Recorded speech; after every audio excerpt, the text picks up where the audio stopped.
everyone! Welcome back to our latest podcast episode. We've missed you so much. And of course, I am Dimple, your host for today's episode. And guess what? We are with the DigiTalkers! All right, so hello everyone. It's me again, Khong, your ultimate DG yapper. Good day, everyone. Your classy Maira is here with you again and again. Salam everyone, your goody goods Banjie is here with you again. So it seems that our DigiTalkers are very excited about this. Of course. Of course, me exactly. too. And do you know that we are going to talk about a very interesting topic? Yeah, so of course we all deal with this every day, and that's digital communication. So can we live without it? What do you think? So let's find out. Ooh, that was really an interesting topic. Yes. Because we're going to reflect on how human and technology collaborate. And I think it's about how we reflect the human and technology interaction and how it affects relationship. And can we really unplug without disconnecting Yeah. with other people? Well, for me, this is such an important topic. Like, we're all used to be online all the time. That's why I'm so excited to hear everyone's thoughts about this. Yeah. Same with you, Maira. I'm also excited to embark on this another interesting topic, which I think will make us think about how we can find balance in our lives in today's digital age. So what are we waiting for? Let's get started. Yes. Yes. So let's start on how common digital communication is. So based on what I have read last night, the average person spends about 7 hours a day online.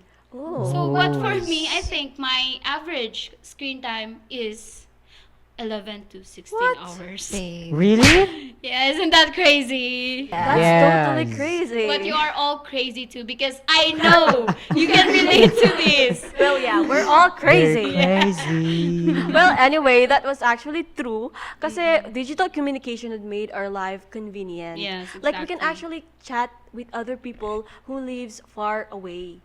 Like the people who lives overseas, like our relatives. Yes. Yeah, and then based on my experience, I actually chat with my relatives relatives and kuyas, ates, or titos out there who lives overseas, and our bond were still there, because I was still chat through digital communication. video calling. Yes. Yeah, video calling, chatting with them through Instagram and Messenger, Yeah. and still the bond is still there. Yeah.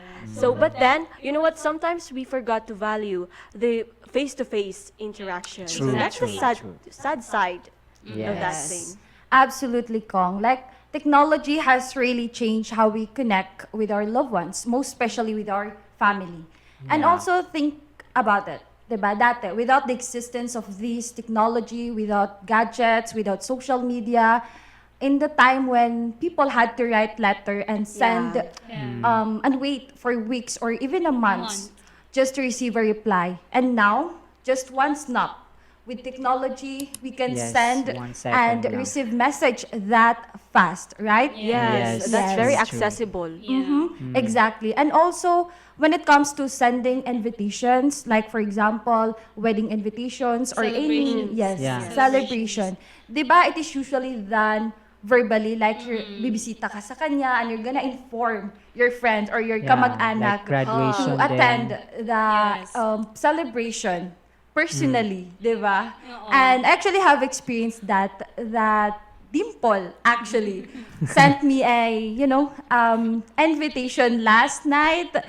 Yeah, and I'm actually expecting na sasabihin niya sa akin yun personally, but it was sent to me through Messenger. But do you know that she also Wow. sent me one? Wow. Ay, But grabe. you know naman, That's sad budget because Wala, he didn't wala receive ako. one. I'm so sorry, I forgot. But actually, I'm the your out group here. what are you talking about is true. But for me, it saves me time, like just sending it through Messenger with a formal format like that. Yeah. That's true. That's true. It saves a lot of time kasi hindi mo na kailangan mag-travel. Exactly. Yes. But this actually makes me wonder, does it makes us better in communicating, or are we losing something because of this technology? That's a good question, Maira. We really gained so much with technology. Exactly. But at the same time, we cannot also deny the fact that there are some aspects that are losing. That we are losing, rather. Like, for example, the depth of our interactions, which you have Face stressed interaction. before. Yes. No, so we may have gained advantage in communicating with our friends, families, and relatives via online communication, but we also gain disadvantage in that Yes. nowadays we are more invested with our phones rather than to have Yes. bonding with our family. Yes, Agree. that's so true. Diba? Do you agree with that? Yes, Yes. So now, let's talk about the downside of keeping yourself online all the time. So I think the big issue here is, screen fatigue.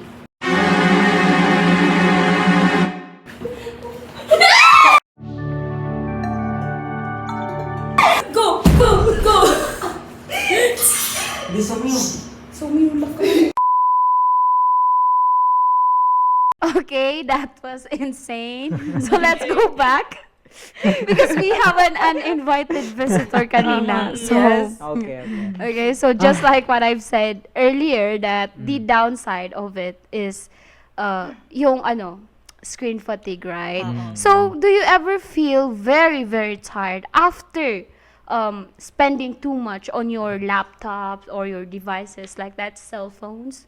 Yeah, you know what? Yes. My eyes feel stained. Yeah, strained. Okay,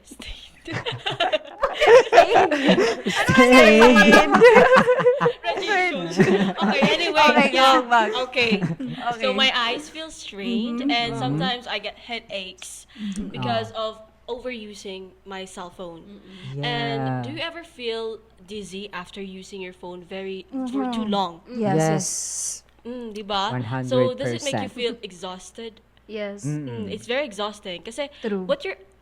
sometimes kasi when we're resting, instead of resting, we actually scroll through our phones, and that's not what our body actually needs. Yes, yes. What our body needs is rest. Rest. So Yes. we should rest na lang. Yes, go, go. Okay, so Okay, let's kidding go aside. back. So yes, exactly, Kong. Like there are times or there are days every weekends or most especially every end of semester that I actually really needed to spend hours jumping between my laptop and in my cell phone. Yeah, And so by the end true. of the day, I just found myself feel so tired, so drained, so stressed, and my eyes feel so painful. How about you? Yes, and don't forget about stress and burnout. The always on culture makes it hard to take a break. It's like we're expected to respond immediately no matter what. Yes. As such, we always have negative thoughts with us, like we're always stressed because of those notifications that keep on popping. And that's really the point why we really need to do some digital detoxing at some point in our online lives. detox. Detox. Yes. Digital detox, Facebook detox. So now, just like what Banjie said earlier na digital detox, right? So we're going to talk about digital detox. So Yes. what is digital detox? So it is when you take a break from screen and then take a break from online communication. So Yes. some people, I think some people do it for a day or even in the weekends and even longer? You know what? I don't actually do that. It's very hard for me to do that because I'm a student. I think we're all Yeah, students yeah, as I well. know. we're We actually students. use our laptops, phones almost every day. Yes. And digital detox is actually refreshing. Really? Yeah. Yeah, so it's actually Yes. refreshing. And then some do you know that some works, I don't know which one is that, but some promote digital detox where they do not entertain some workloads, emails every weekends. So Wow. yeah, diba? Masaya. So Sana all. sana all. Sana So all. they don't actually entertain those kind of things, and they it's actually a recharge. And as a student, we can actually also do that. But for me, I do that for every like one day lang na rest without using my phones or laptops.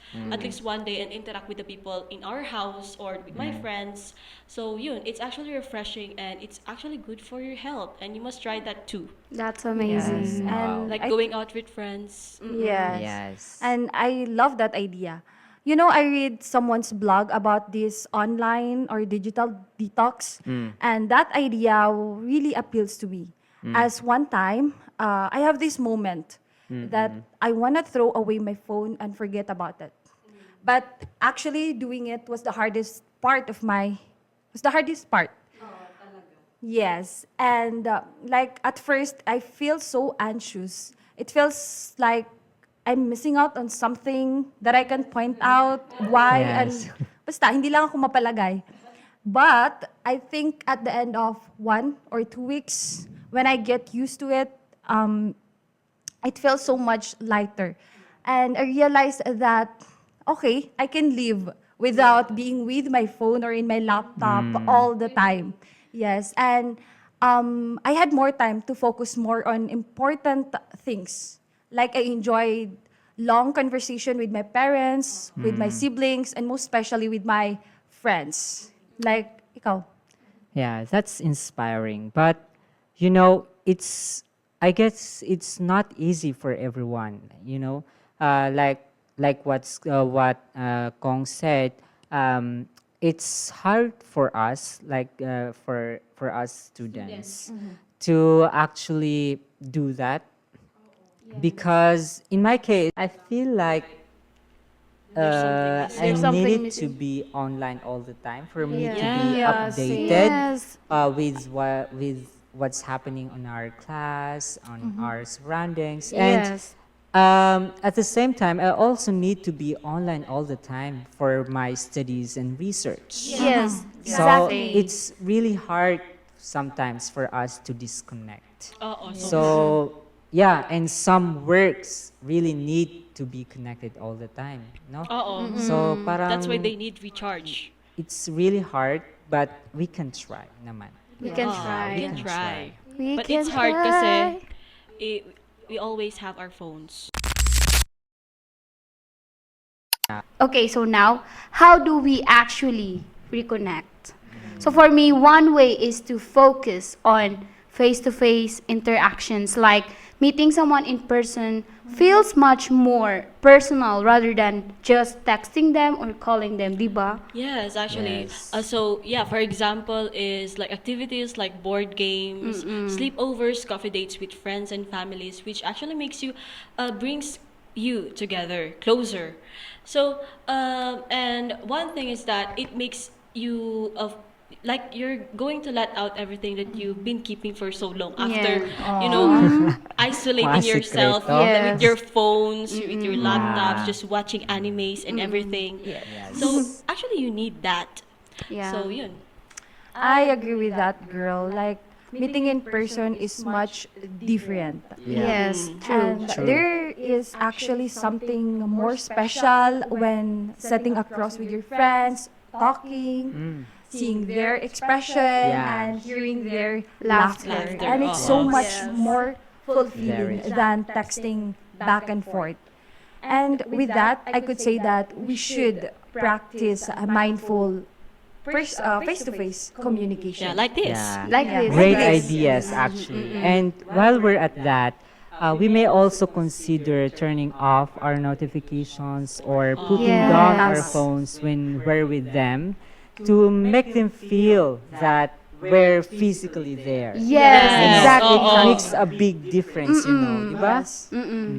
Di ba kasi, one of my pet peeve then is that when you are talking with someone, then they are looking at their phone. Yeah. Di ba you? busy. Yeah, like you feel like there is no one Yeah. here or there beside you. Like you're just talking with It's yourself. like they're Yeah. So physically parang- there, But but mentally. Parang no point na din yung pagkikita-kita. Yes, like Yeah. parang that's very, I think that's It's very, actually a sign that they don't actually care about what you're saying. yeah, Yes. like that's very rude for me. they're Oh. busy with And something. yeah, Yeah. let's just practice yun nga. Let's just practice mindful interactions, like yun nga, just like what Banjie said na we should turn off our notifications when we are talking with someone, or we should listen to them. Yeah, okay. Like yun nga, maintain eye contacts or sympathize.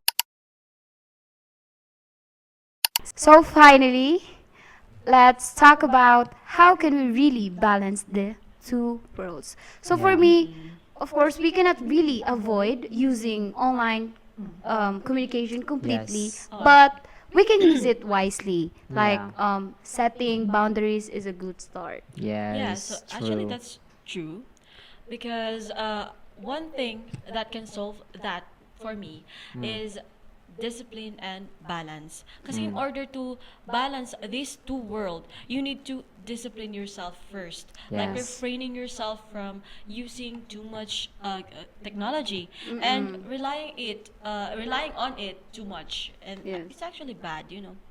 Again and again, it's all about Balance. Really, balance is the key. Like, digital communication is great, Yeah, but that's great. we should also consider the moment of face-to-face interaction. Yes. While, kung pwede naman, malapit lang naman, and it's possible for you to meet, why not consider face-to-face interaction Oh, rather yes. than online, di ba? Yes, and it's not just about limits, no? We also have to remember that using digital communication is for meaningful connections, not just for convenience. No? Yes. So let us be responsible. Yes. Ano nga yung video natin? CMC? Uh, CMC for everyone. Yeah, be Yeah, mindful of CMC your for actions. actions.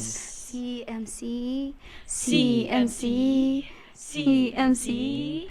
So that's all for today's episode. We hope this conversation gives you an insightful lesson and then inspired you to think about how you use digital communication and how can you really unplug to stay connected.